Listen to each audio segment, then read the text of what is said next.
world would not be the same. Now I am become death, the destroyer of worlds. I suppose we all thought that, one way or another. I believe there are 9 stages of destruction in this game. These range from nothing more than your bare hands to a switch that literally destroys the entire world. Today I'm going to show you each of these 9 stages. I hope you enjoy watching this as much as I did making it, because this was a really fun one to record. Alright, so I currently have everything except for the last 2 stages set up. So I'm just going to start now and we'll cross that bridge when we get to it. For our test dummies, I'm going to be using villagers because they're like the most annoying mob. Anyway, stage 1, hands. Let's see how many hits it takes to kill a villager with my bare hands. Okay, 20. So what if I'm landing crits the entire time? Oh, and he made me break the wall. I think that was like 15. Moving on to stage 2. The wooden sword. Weakest weapon in the game by far. And takes 5 hits. But when I'm landing crits, it takes 4. So basically shit. So stage 2B is the diamond sword. Of course, the classic. With no crits, it takes 3 hits. And with crits, it takes 2. I just want to say I love the sound of these villagers dying and getting hurt. I wonder if you're just gonna die by the fire. No, let's see how much health I left you with. I left you with 2. What if I crit? Okay, yeah, it's a one-shot. This does have sweeping edge on it, so I'm gonna summon like 3. Okay, it didn't work, but at least I got to kill multiple. That's always a good thing. On to stage 3A. This is just the basic crossbow. This takes 1, 2, 3 shots. So it's not the worst in the world, but could also be far better, such as in stage 3B, when you enchant it, it now has multi-shot, so I can shoot 3 of them at once.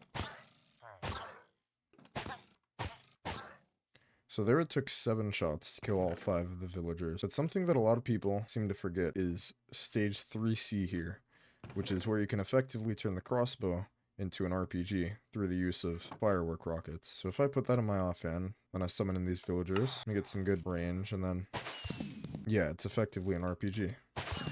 And they all die in 2 shots, which, you know, you gotta love it.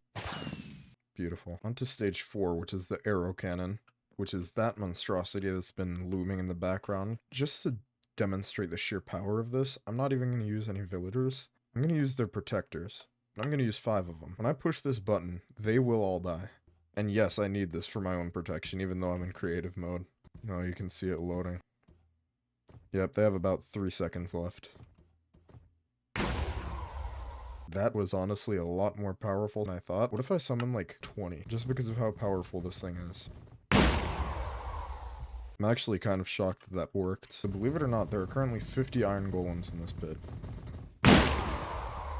So I'm just going to assume that this is like 4, and that this is another 4, and then this is another 4, so that's 12. So this shot through 38 iron golems. And honestly, I think that's a pretty good ratio of dead to alive. Anyways, next up, we have stage 5, which is a flamethrower. This is where these turn from weapons that deal damage to weapons of mass destruction that start to be able to destroy cities. At the flick of this lever, that house is going to start burning. Oh shit, I forgot to load it, hang on. Once more, at the flick of this lever, that house is going to start burning. Oh, that's beautiful.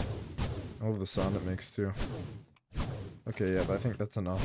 It even got the other half of the village caught in the crossfire. Oh, that's terrible. This entire village is going up in flames. This guy's trapped inside. He's just hanging on to the ladder for dear life. If he lets go, he's going up in flames like the rest of his house. I just kind of want to watch this guy's demise, to be honest. All of this smoke and ash is preventing me from watching him struggle.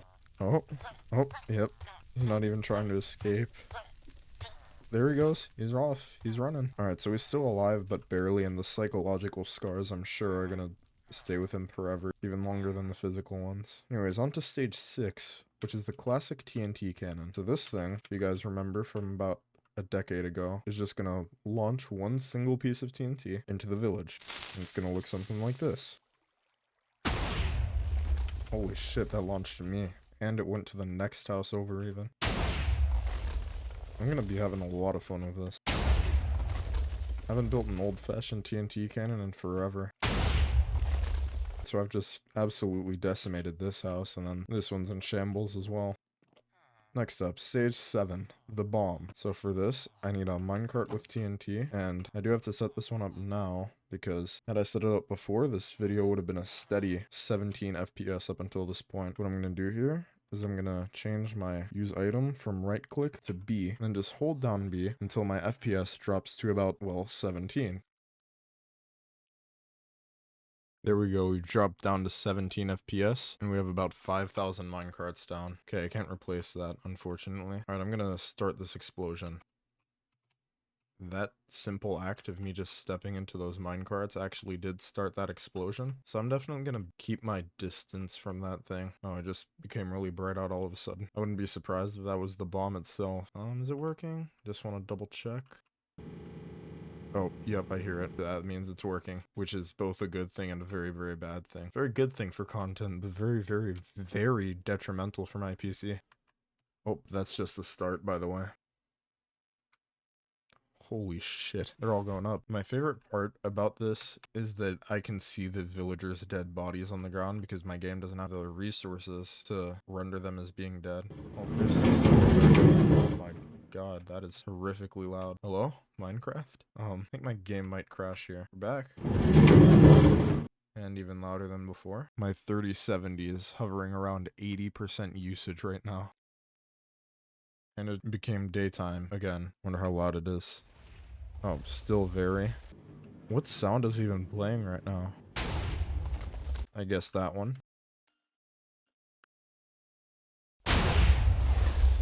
It's actually exploding at a consistent rate now. And there we go. So as you can see, it basically decimated the entire center of the village. Obviously, this isn't a very practical form of destruction because it took like 10 minutes real time just for that to process. With that being said, there's something even more destructive that actually takes less to process. Introducing stage 8A, the carpet bomb. When I break this obsidian and sit down in this minecart and then proceed to pull this here lever, what's going to happen is this machine is going to start flying this way, straight through the center of town until it reaches that piece of obsidian over there and is able to stop. So ignore this for now. This is stage 8B. But yeah, let's just enjoy 8A for now. Oh, I can't get in the minecart.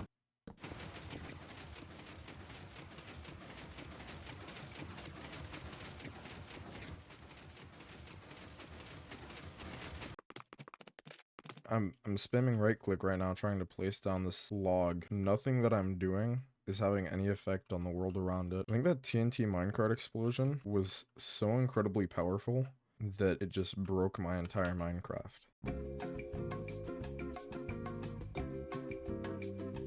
I realized that I just forgot to switch my keybind back from B to right click. Alright, so I fixed it. Here we go. I'm just not even gonna write it. I'm just gonna watch this happen. Make it day just so that I could see everything a little bit better.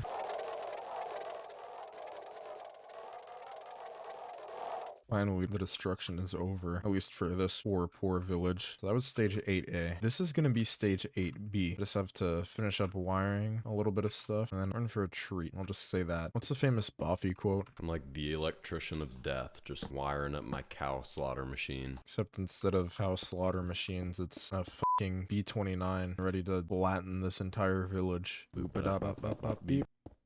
I think that it's done. I hope, because there's quite literally no going back. I got exactly one shot at this.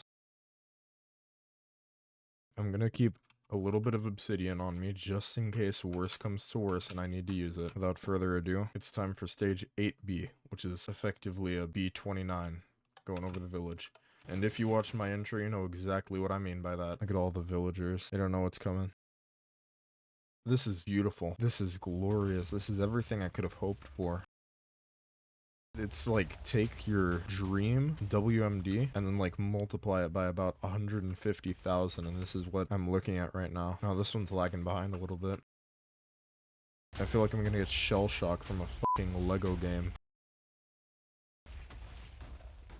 Damn. Just look at the path of complete and utter destruction and devastation. And I know that now you're probably thinking, like, what the fuck could possibly top that? I mean, I literally just destroyed this entire area. And I'll show you. Oh, this is a lovely world, a nice little hill overlooking the water. You know, there's absolutely nothing wrong with this world. However, nobody will ever play on this again, myself included, because I'm going to pull the kill switch. Now, what the kill switch is a very powerful command that will destroy anything. Kill at E. This is going to kill every entity and player. Once I pull this lever, it is going to kill me, as you might have been able to presume from what I just said. I present to you stage 9, the kill switch.